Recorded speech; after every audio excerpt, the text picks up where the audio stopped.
Good afternoon from the east coast of the United States. Happy New Year. Today is January 1. And once again, I want to begin by thanking you for allowing me to share my reflections with you. However, you may interpret them. The crazy ruminations of a fringe neuro scientist or a fringe pseudoscientist, as my critics like to call me, or perhaps some revelations that may seem insightful to you as well. And if they do, let me know, and if they don't, let me know as well, so we can continue our dialogue conversations, because I thoroughly enjoy these exchanges, and also the feedback, and how over the years this exchange has actually clarified so many things for all of us, including myself. So today I want to address a very important topic that has to do with also everything that we experience as everyday reality. Our trials and tribulations, our sorrows, our triumphs, our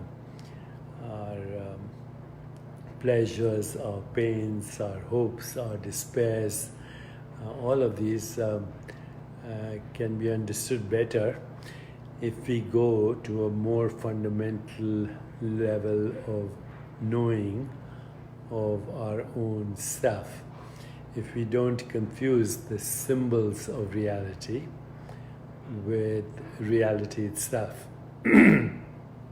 As human beings who have created languages for telling stories, and also languages for creating models, including scientific models, as human beings, we tend to confuse, if I may say so, symbols of reality with reality, because essentially all language is symbolic expression. Even mathematical language is symbolic expression of what we are thinking, symbolic expression of our mind. Language is a symbolic expression of our mind. The words you're hearing right now are imbued with meaning because we are communicating in the same language. Otherwise, these words would be noise.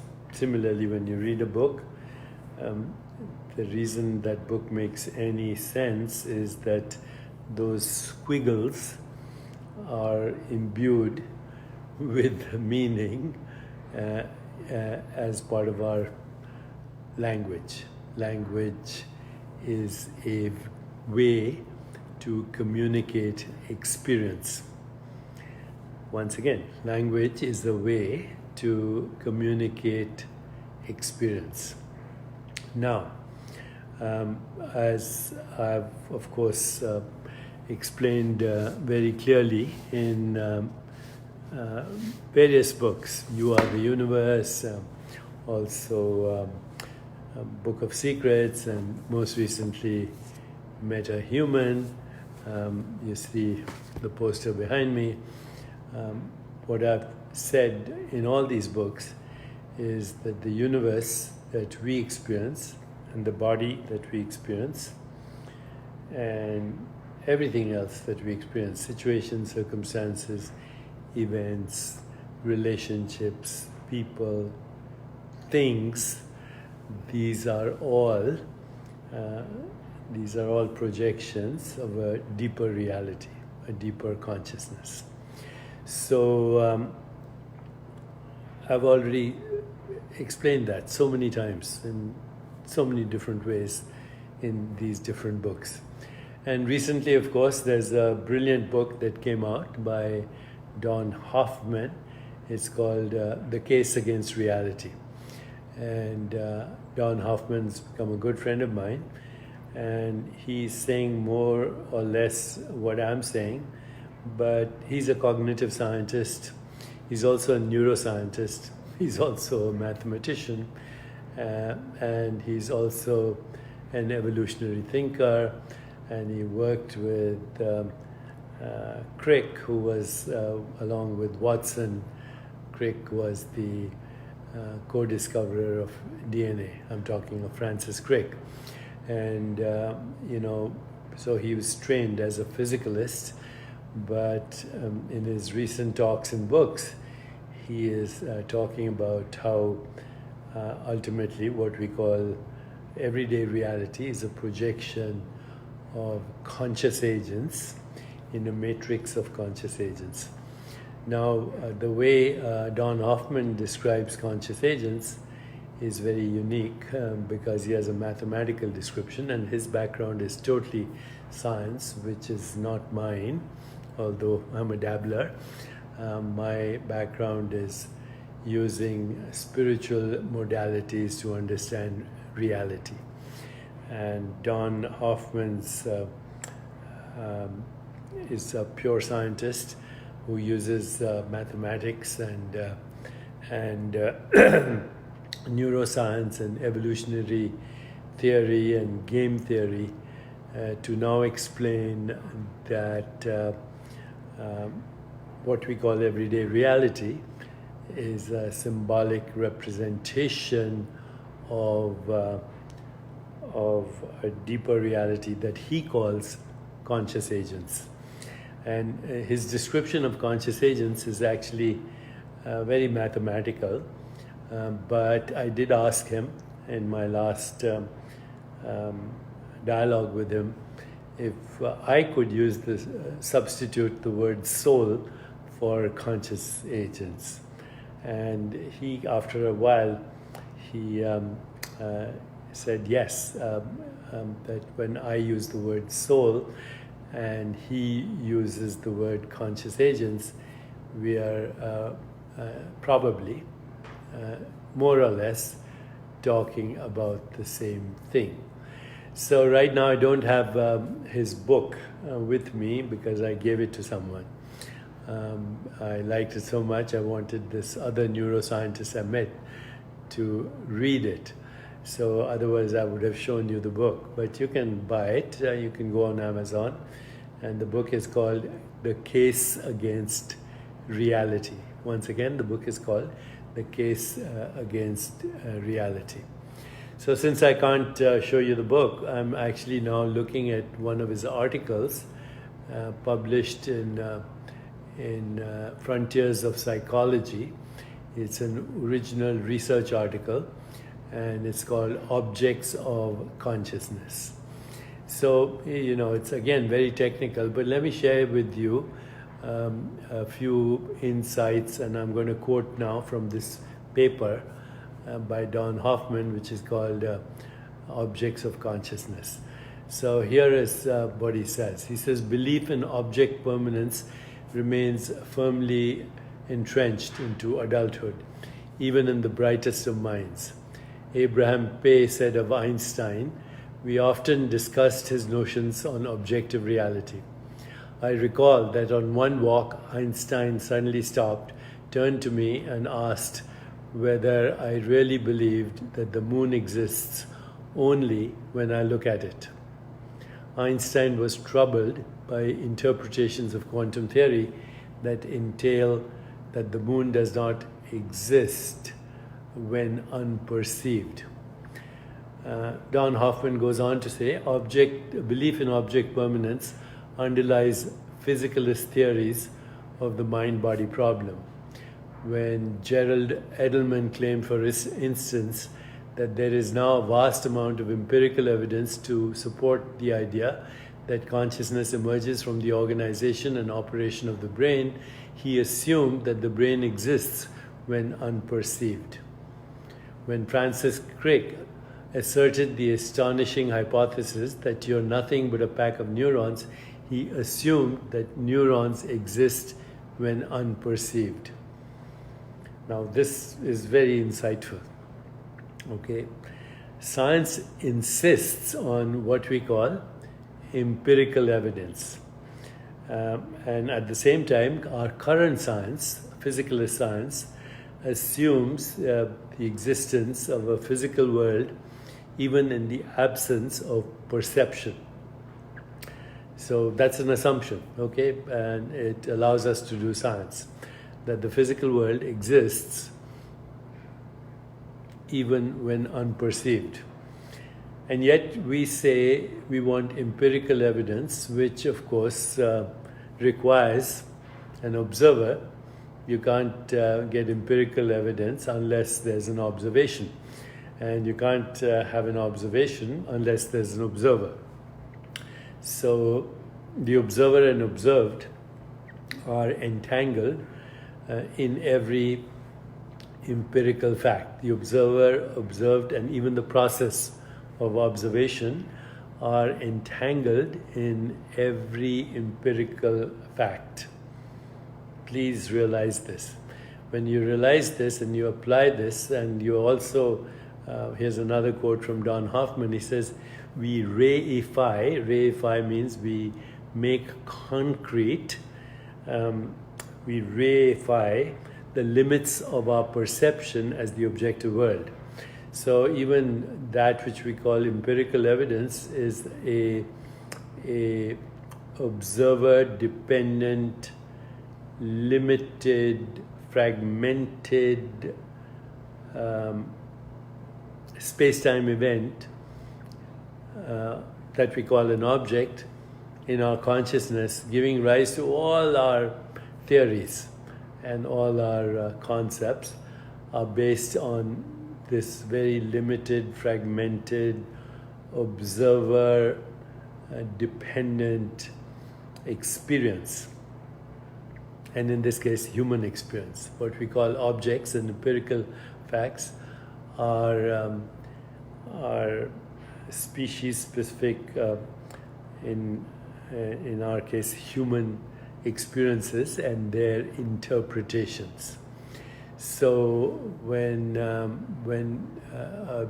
scientist like Don Hoffman starts to question physicality and describe objects as a very species-specific mode of knowing and experience, then we recognize that even the brain and even the neural correlates are similarly experienced as any other object, like the screen you're looking at, or like the image you're seeing, or the sound you're experiencing, or all the interpretations you're making right now are based on a faulty, incomplete, species-specific narrow band of perceptual activity.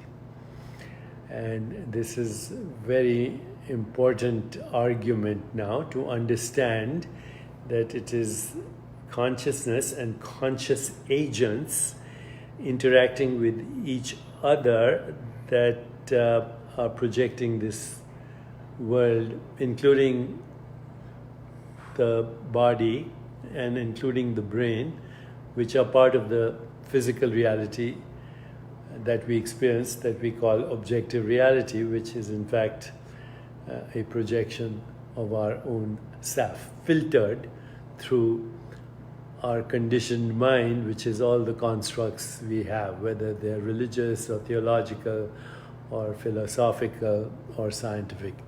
It does not matter.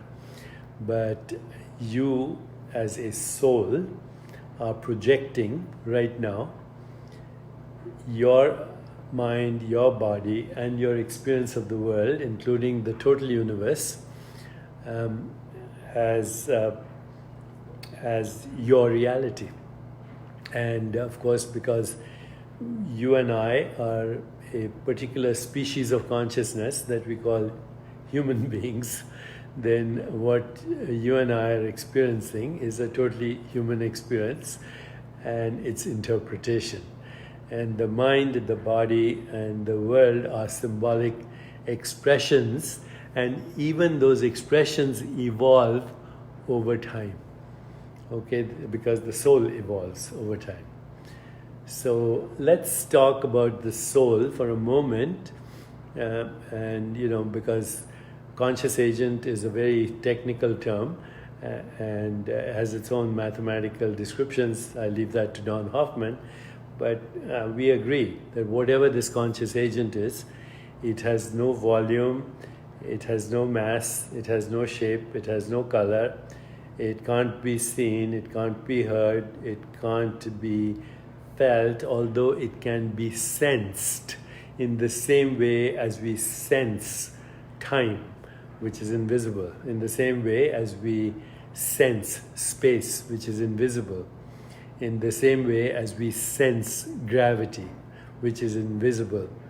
So in that same way that we sense these truths, or relative truths, we sense the presence of our own being. And this being has no location in space-time, it has no volume, it has no density. It, as I said, it can't be experienced other than sensed, it can't be experienced perceptually.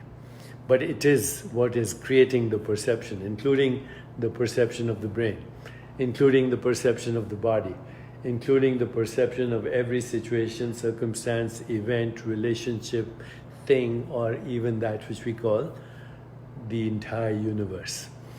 And so you, as a body, mind, and world experience, are a symbol of conscious agents. Conscious agents, a symbol. A symbol tells a story. If you think of any symbol, Coca-Cola, Apple,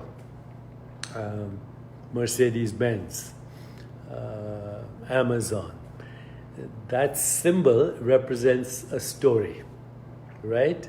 It represents a motif, a theme.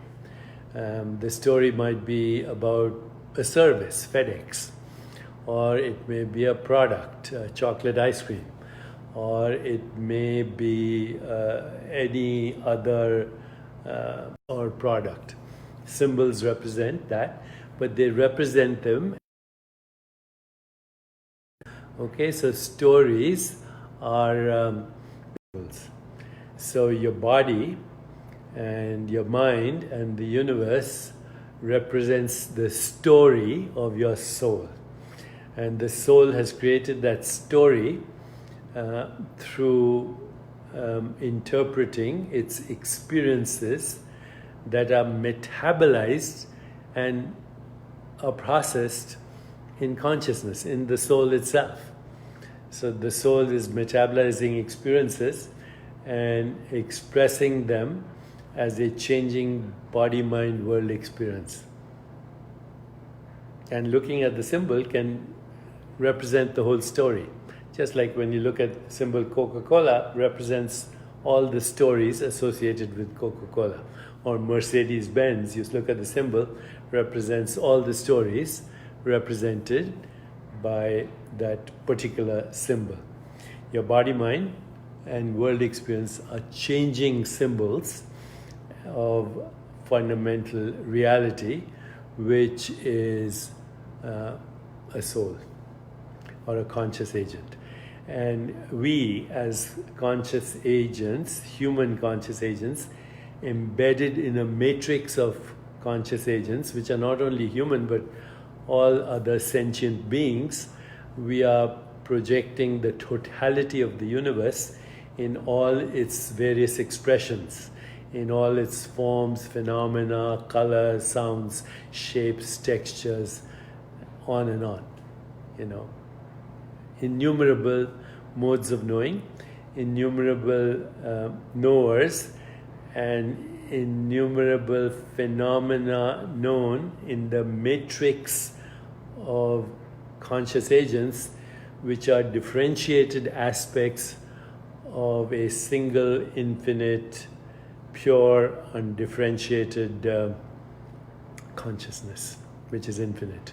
But because your soul is an aspect, is a facet of that undifferentiated consciousness, and then it is experiencing a particular dimensionality of all the possible dimensions of experience in the entire matrix of conscious agents, which are like branches of a tree, the tree itself having its roots in pure, omnipotential, undifferentiated reality that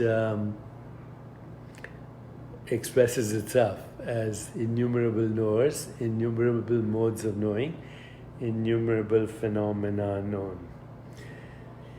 So, you say, so what? What's the payoff?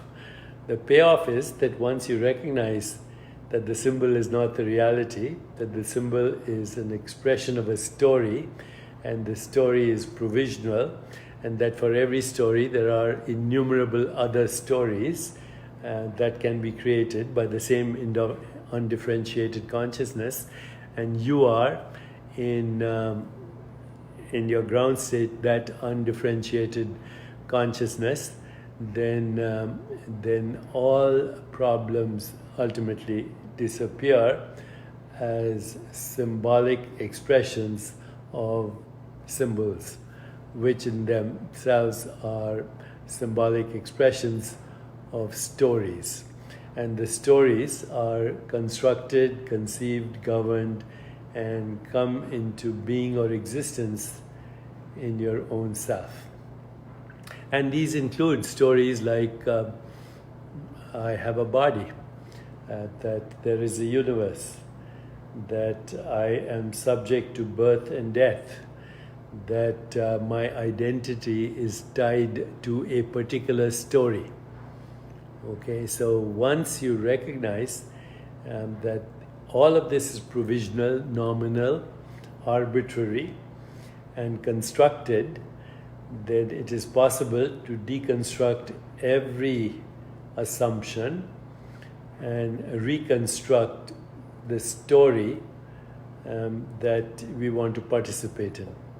So we are part of a participatory universe, and we are collectively participating in its creation. So somebody said, okay, what's the payoff in one sentence? The payoff in one sentence would be what Ram Dass said: you are God in drag. We are all the divine pretending to be biological organisms. But the biological organism itself is the symbolic signature of your soul, which is evolving in cosmic time and has actually created time itself. Time itself is an experience metabolized in awareness. So is everything else that you can give a word to. We give words to experiences, we reify them as the objective world, we call them empirical facts, when in fact they are a changing symbolic expression of our own self. To know this is to be free. To know this is to transcend to ultimate reality. To know this is to have the emergence of infinite creativity and synchronicity and love and joy and ultimately absence of all fear, because all fear comes from identifying with the symbols and not the reality. So I'm looking at your feedback, and I am so thrilled to see that you actually are mostly agreeing, and that makes me think that at least we are sharing similar constructs, and similar desire to not only be free of all constructs, but to actually use constructs to create the experience of our everyday reality. So, Tara says, I love this. Marie says, ultimate reality, infinite creativity, synchronicity, absence of fear. Good summary. Marcella says, I'm happy you're part of my reality. Somebody else just said, we are God, that is symbolically expressed as person. Tara Chrisman says, completely aligned and free. Joanne Cooper, love you. I love you too. Stephanie, thank you for this daily satsang. Yes, this is what it is. Sangha is community. Sat is searching for the truth. And I think I'll end there with a quote from Václav Havel, who said, stay in the company or seek the company of those that are looking for the truth. That is what a Sangha is. And run away from those who have found it. Aurora Carlson says, agree. Thank you. Okay, my friends, Happy New Year. I am that, you are that, all this is that, and yes, we are free. And that alone is Tattvam Asi.